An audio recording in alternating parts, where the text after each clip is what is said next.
Bueno, ya estamos, segundo. Sí, ingeniero, somos 26. Yo creo que podemos largar ya. Bueno, bien.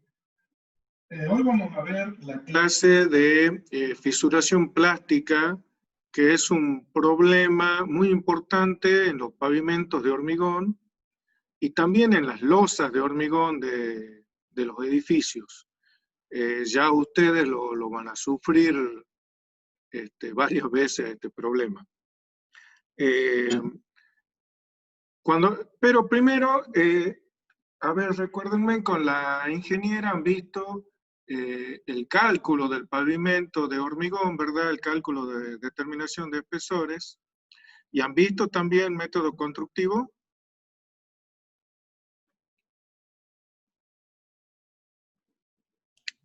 Sí, creo que sí lo dio método Sí, sí lo constructivo. dio.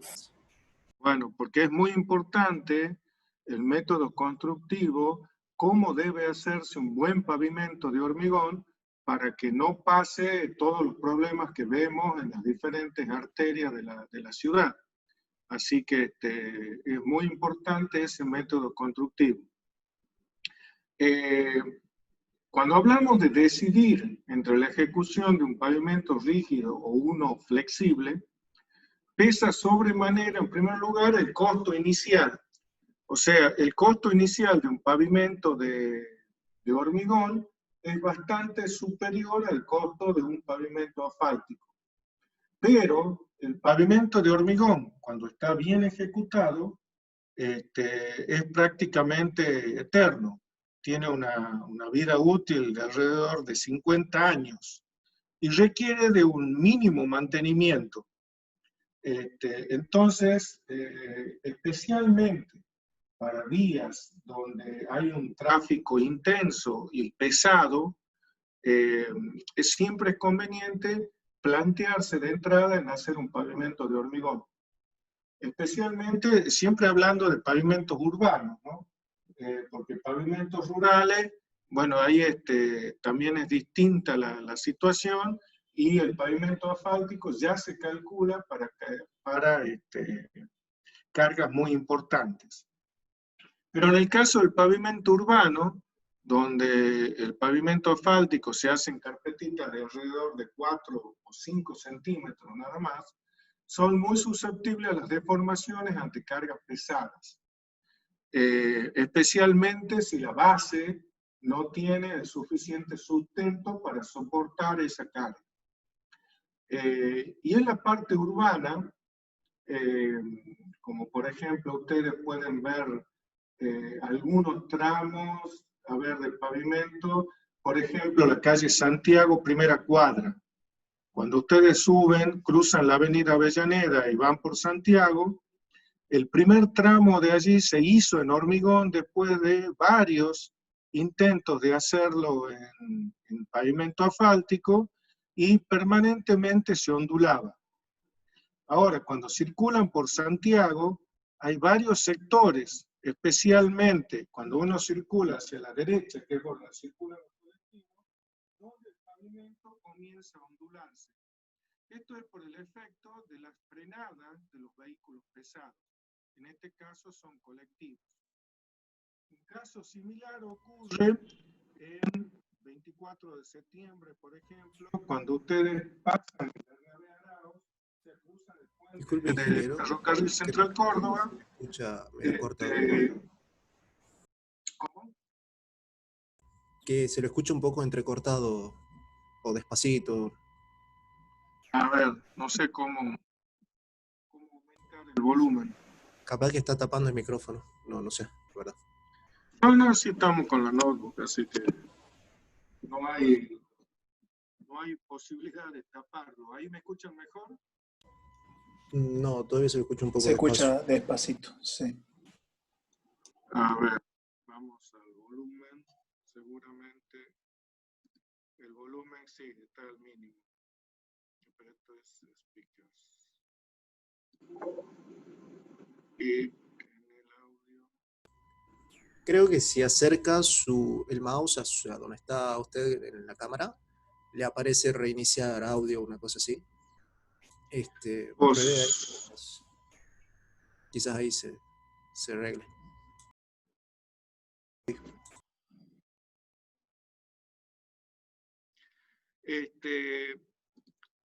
hay calles acá en Tucumán donde se van ondulando permanentemente ante la presencia de tráfico pesado. Esas calles generalmente están hechas con pavimento asfáltico, pavimento tipo flexible, que no soporta mucho los esfuerzos de tracción a lo que es sometido por el frenado de los vehículos pesados. Eso tiende a provocar un efecto de ondulamiento. Lo vemos en varias calles, en la calle Córdoba, 24 de septiembre, en Crisóstomo, en algunos sectores. Así que ese problema se elimina si nosotros planteamos un pavimento de hormigón de entrada. El hecho de que todas las arterias urbanas del centro de la ciudad tengan un cordón cuneta obedeció a que antes, estamos hablando 30 años antes, la ciudad era todo de pavimento asfáltico. Entonces, cuando el estacionamiento de los vehículos, esa carga que es una carga que no es móvil, sino que una carga estática, es muy dañina para los pavimentos flexibles. Y por lo tanto, el problema en la ciudad era que en todos los lugares donde había estacionamiento permitido, que en esa época no había el tráfico, el tránsito automotor y el tráfico que hay hoy, provocaba ondulamientos contra el cordón. Eso se decidió en la década del 90 transformarse y pasaron a hacerse cunetas de hormigón en todas las arterias para evitar ese problema. Ese problema se ahondaba aún más en las zonas de estacionamiento de los colectivos. Así que incluso, pero bueno, no tenemos, a ver, una especie de política de tránsito urbana dentro de la ciudad que permita hacer obras que nos duren mucho tiempo. A ver, en algunos gobiernos se decidió que las paradas de colectivos estuvieran en las esquinas. Entonces se pavimentaron algunas esquinas para permitir el estacionamiento de los colectivos y así permitir a su vez el ascenso y el descenso de pasajeros. Otro gobierno vino años después y decidió el Consejo Deliberante que la parada de colectivos debía estar a mitad de manzana, a mitad de cuadra. Entonces se pavimentaron algunos tramos para permitir que se efectúen las maniobras de estacionamiento y permitir ascenso y descenso de pasajeros. Obviamente eso trae muchos inconvenientes. Tenemos tramos de asfalto, tramos de hormigón, tramos de asfalto y tramos de hormigón en forma discontinua. Actualmente, bueno, hay paradas en esquinas, incluso están los colectivos suburbanos que muchas veces no tienen paradas definidas, entonces estacionan en doble fila o estacionan o paran en todas las esquinas, en fin. Ese tema todavía está por resolverse. Y todavía también tenemos el proyecto, digamos, que hay en la municipalidad para hacer algunos corredores exclusivos para colectivos, que se piensa hacer, que empezó a querer implementarse hace aproximadamente un año sobre calle General Paz y fracasó rotundamente. ¿Por qué? Y bueno, fracasa porque se va a trabajar sobre prueba y error, y para que eso funcione, debe ser estricto el cumplimiento de que no haya estacionamiento sobre las arterias donde van a circular los colectivos. Si se permite el estacionamiento de un vehículo, obviamente esa alternativa pierde asidero, porque el colectivo necesita estacionar y a su vez que el que viene atrás, si no van a subir o bajar pasajeros, pase de largo y no interrumpa el tránsito que tiene hacia atrás. Estos corredores de colectivos que iban a permitir agilizar el tránsito en la ciudad, se iban a dar sobre calle Santiago, sobre calle Salta Jujuy, General Paz y en la avenida Avellaneda. En fin, todo eso que era una buena propuesta, a mi entender, ha quedado hoy como desactualizado. Si estamos en condiciones de absorber el costo inicial del pavimento rígido, o si van a circular cargas elevadas en forma permanente, a baja velocidad, o si se pueden detener, el pavimento de hormigón será sin duda la opción elegida. Eso tómenlo como es así. Digamos, si hay cargas pesadas a baja velocidad o incluso estáticas, pavimento de hormigón. Es por eso que todos los estacionamientos, por ejemplo, de los shopping o de lugares de carga, se hacen los pavimentos de hormigón y no asfalto. Para llegar a un resultado óptimo y duradero en el tiempo, el trabajo debe ser ejecutado correctamente, el pavimento de hormigón, con personal idóneo y con las herramientas adecuadas. Esto sirve no tan solo para el pavimento de hormigón, sino para cualquier trabajo que ustedes quieran hacer dentro de lo que es la ingeniería civil. El trabajo debe efectuarse en función de su envergadura y contar con las herramientas necesarias y adecuadas para hacer ese trabajo. De eso no se olviden nunca. Por ejemplo, para hacer pavimentos de hormigón, se requiere de los siguientes elementos. O sea, esto es un equipo básico para hacer pavimentación de hormigón. Moldes rectos en buen estado y en cantidad suficiente, que incluye las estacas y los clavos. Moldes curvos en las intersecciones que se utilizan para calles y pasajes. Vibrador de aguja o regla vibratoria. Regla metálica larga, por lo menos de una sección de 80 por 40 milímetros, para permitir que el hormigón uno lo vaya corriendo y emparejar. Una cinta de fieltro para dar rugosidad. Nivel óptico y mira, palas anchas de punta y picos, cono de Abrams para medir los asentamientos. También acá nos hace falta una talocha, que la talocha, ¿saben lo que es una talocha? No. El No, que el- parece Bueno. el aragán de madera. Exactamente, pero no de madera. En el caso del pavimento es de aluminio. Es una especie de un aragán grande con una plataforma plana que es la que permite asentar el hormigón y permite, digamos, darle una cierta rugosidad. Generalmente en los pavimentos, con el paso de la talocha, es suficiente para dar rugosidad y terminación, pero algunas veces también se pasa esa cinta de fieltro. Ya lo vamos a ver. La cuadrilla de 8 personas para un rendimiento diario de 150 a 200 metros cuadrados de pavimento, o aproximadamente de 120 a 150 metros lineales de cordón cuneta, de hormigón. O sea, 8 personas les van a rendir esa cantidad de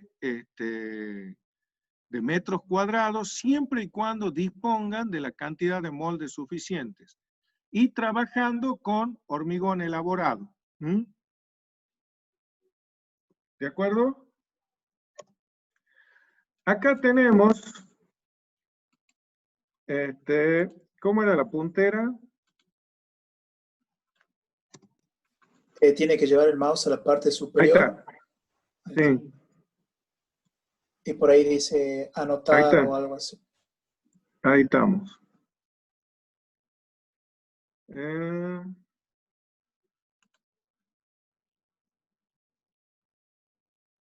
Bueno, el color se lo debo. Ah, este es para dibujar. Mouse.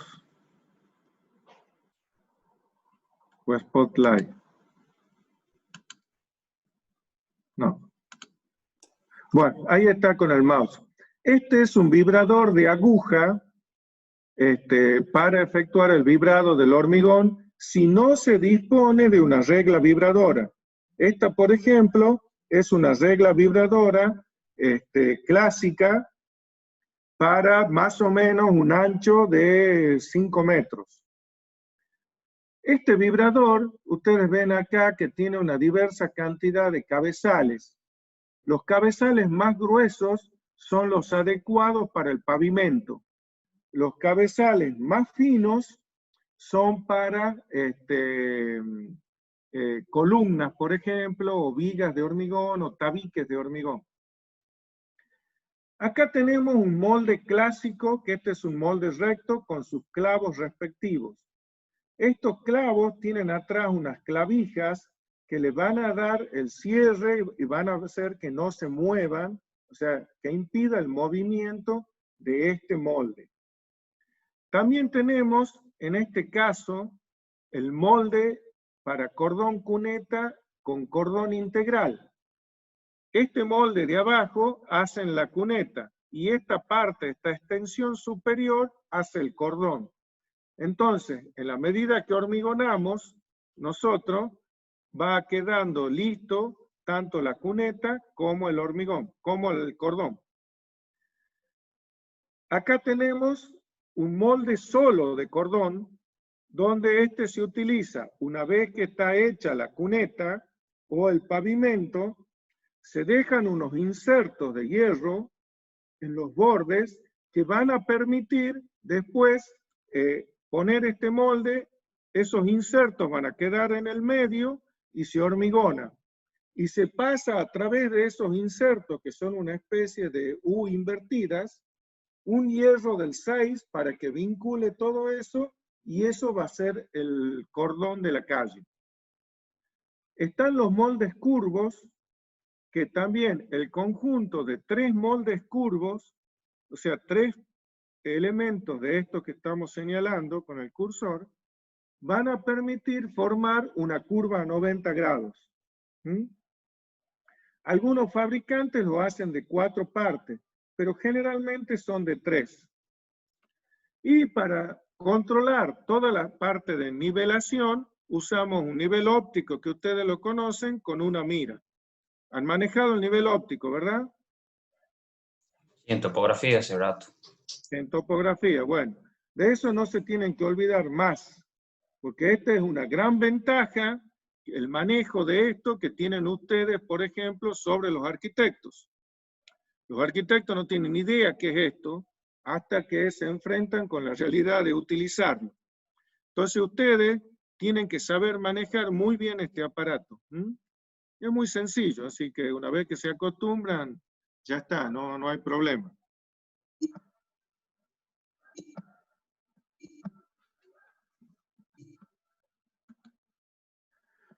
Acá tenemos cómo se van haciendo las diferentes tareas. Estamos hormigonando con hormigón elaborado un tramo de pavimento bastante extenso, aproximadamente esto deben ser 8 metros, y esa es una regla vibradora muy extensa. Acá hay otra regla vibradora más chica, pero esto es un tramo de más o menos 4 metros. Hay que tener en cuenta cuando ustedes hacen los pavimentos de hormigón, también la distribución y cómo se va a hacer la pavimentación. Por ejemplo, si vamos a pavimentar una playa de estacionamiento, o en este caso el piso de un galpón o de un supermercado, el hormigón se va haciendo por fajas, pero no se hace por fajas continuas uno a la par de otro, sino que se hace una faja primero, se deja una libre, se hormigona la siguiente y se va así sucesivamente una de por medio. ¿Eso qué permite? Que únicamente vamos armando, o sea, primero armamos con doble moldeado, pero a partir de allí nosotros vamos moldeando, por ejemplo, esta franja que está acá, ya puede ser hormigonada sin la necesidad de instalación de moldes. ¿Me entienden por qué se sigue esa forma? ¿Mm? Sí, ingeniero. Bien. En el caso, vamos a ver el tema de fisuración de pavimento. Este es un problema que afecta muy comúnmente, y más en climas como los nuestros, cuando, por ejemplo, hormigonamos en verano, donde hay altas temperaturas, peor si hay viento, se nos van a producir este tipo de grietas. En algunos casos, cuando estas fisuras son superficiales, no generan mayores inconvenientes desde el punto de vista estructural. Pero sí, por ejemplo, si la fisura es completa hasta abajo, ese paño, digamos, que hemos hecho y que se ha fisurado, directamente hay que reemplazarlo. O sea, si ustedes están haciendo una carretera, una ruta, y algún paño de hormigón se lo fisura, la inspección se lo va a rechazar y les va a obligar a rehormigonar ese paño. Entonces, por eso es tan importante que tengamos en cuenta determinadas especificaciones y recomendaciones que vamos a ver ahora para que evitemos ese problema. ¿Mm? La contracción volumétrica que sufren los pavimentos de hormigón, unidos al grado de restricción impuesto por el roce con la base de apoyo, obliga a considerar juntas de contracción a distancias regulares. Normalmente 4 metros, 3,50. Con esto limitamos la posibilidad que se produzcan grietas de forma aleatoria, que es lo que no queremos, producto de la existencia de tensiones internas superiores a la resistencia a tracción del hormigón fresco, que terminan cortando los paños en los puntos de menor resistencia presentes en la masa de hormigón. A ver, por eso es importante que en el caso del hormigón, nosotros siempre los espesores de las losas, la granulometría del árido grueso que tenemos, tiene que ser específica. Por ejemplo, si vamos a hacer una losa de un edificio que va a tener un espesor de 12 centímetros, o como se hace ahora, donde se colocan viguetas y estos elementos de telgopor, y donde únicamente se hace una capa de compresión de 5 centímetros, el tamaño del árido es muy importante. Si yo voy a hacer una losa de 12 centímetros y pongo una piedra que tenga 6 centímetros, es muy probable que esa piedra donde quede parada me provoque una fisura. El tamaño del árido no puede superar, yo diría, 1/4 del espesor, como tamaño máximo. ¿Me entienden? Si vamos a hacer una capa de compresión para una losa en edificio sobre telgopor, y el árido no superará los 2 centímetros. ¿Mm? ¿Entienden? Eso es muy importante, que el árido tenga un tamaño máximo bastante menor que el espesor de la losa. Un consejo, 1/4 y no más de 1/3. ¿De acuerdo? Para un adecuado control del ancho y distancia entre las fisuras posibles, resulta evidente la necesidad de entender y cuantificar los fenómenos determinantes por los distintos tipos de retracción que hay, cuyas causas y alcances por su complejidad son un problema todavía que no está completamente resuelto. No obstante, los avances logrados por Powers, en primer lugar, y Neville, y otros investigadores respecto de las microestructuras del material sujeto a deformación,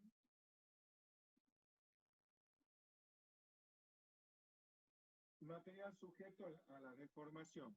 Este tipo de fisura, por ejemplo, que estamos señalando acá, es una fisura importante y seguramente abarca todo el espesor de la losa. Estas otras fisuras que vemos acá a los costados son fisuraciones de tipo plástica. Incluso esta que vemos acá también es una fisuración de tipo plástica y únicamente abarca un espesor menor.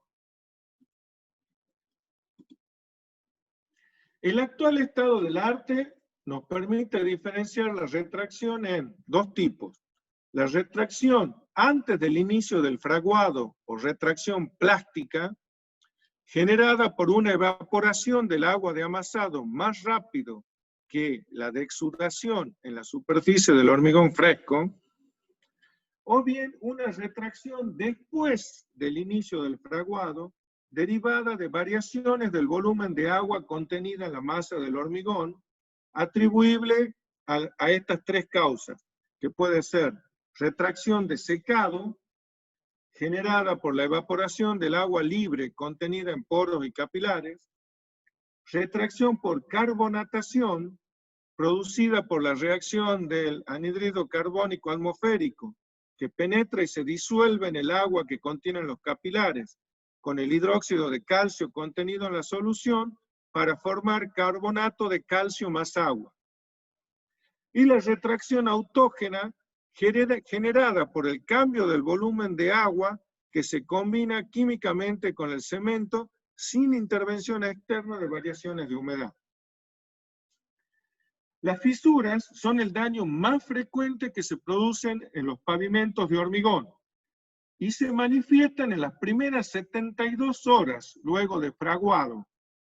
Varían de acuerdo a las condiciones climáticas, la calidad del hormigón, las condiciones constructivas y el curado.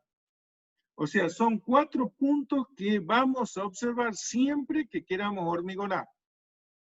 Y en el verano, ahora vamos a ver en primer lugar las climáticas. En el verano, a veces es impredecible la lluvia. Puede haber una alta probabilidad de lluvia y ustedes miran el cielo y no hay una nube. Y en media hora se nubla y se larga un tormentón y les arruinó el pavimento, les aviso, ¿no? Entonces, siempre vamos a tener en verano, principalmente, con condiciones de alta humedad, alta temperatura, condiciones favorables para la formación de tormentas. El clima no es un factor que podamos controlar. A lo sumo vamos a poder nada más que tomar ciertos recaudos.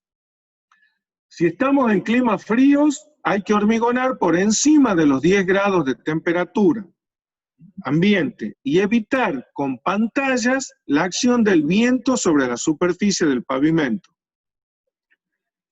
¿Y esto por qué? Porque el agua se congela ¿a qué temperatura? ¿Alguno sabe? 0 grados. Bueno, ya sé, pero con condiciones, el agua a partir de los 4 grados centígrados ya no es apta para hormigonar. Por lo tanto, se aconseja que siempre tenga más de 10 grados centígrados. O sea, cuando el ambiente esté a más de 10 grados centígrados. Hasta los 4 grados centígrados todavía conserva partículas de hielo si ha estado congelada. ¿Me entienden? Y yo les aviso, por ejemplo, si van a hormigonar en Tafí del Valle y hubo heladas o alguna nevada y la temperatura estuvo muy fría, hasta el agua que uno esparce sobre el terreno, se forma una escarcha bastante importante. Yo, por ejemplo, una vez que estuve hormigonando, en Tafí hubo una helada, el agua que acumulaba en los tachos de 200 litros tenía una capa de hielo superior a los 10 centímetros en toda la superficie. Y ese hielo flotaba ahí arriba y no permitía que el agua levante temperatura. ¿Me entienden? Es muy importante ese tema. El frío provoca falta de fraguado y la formación de cristales en el agua es muy dañino para el hormigón. Una alternativa es la utilización de cementos de alta resistencia inicial que van a generar importantes aumentos de temperatura durante el fraguado, especialmente al inicio. El viento influye secando la superficie hormigonada rápidamente y puede provocar fisuraciones plásticas. ¿Cómo es esta fisuración plástica? Tanto para el calor como para el frío, el viento es muy importante. Vamos a hacer una situación, por ejemplo, donde hace mucho calor. Estamos con 36, 37, 38 grados de temperatura. Pero, la evaporación, disculpe, ¿sí? Queda un minuto de reunión. Bueno, nos falta bastante todavía, así que prepara al mundo otra clase, ¿eh? Bien, bien. Ingresamos con el mismo link. Bien, perfecto. Ahí corto esta reunión y arrancamos de nuevo. Bien. Si quieren, nos tomamos 5 minutos y empezamos. ¿Mm? Ok, bueno. Bueno. ¿Cuánto queda ya? Ya no queda nada. Ya queda muy poquito. Bueno, entonces vamos a la nueva. Bien, listo. A la y cuarto entonces volvemos, ingeniero. Bien, perfecto.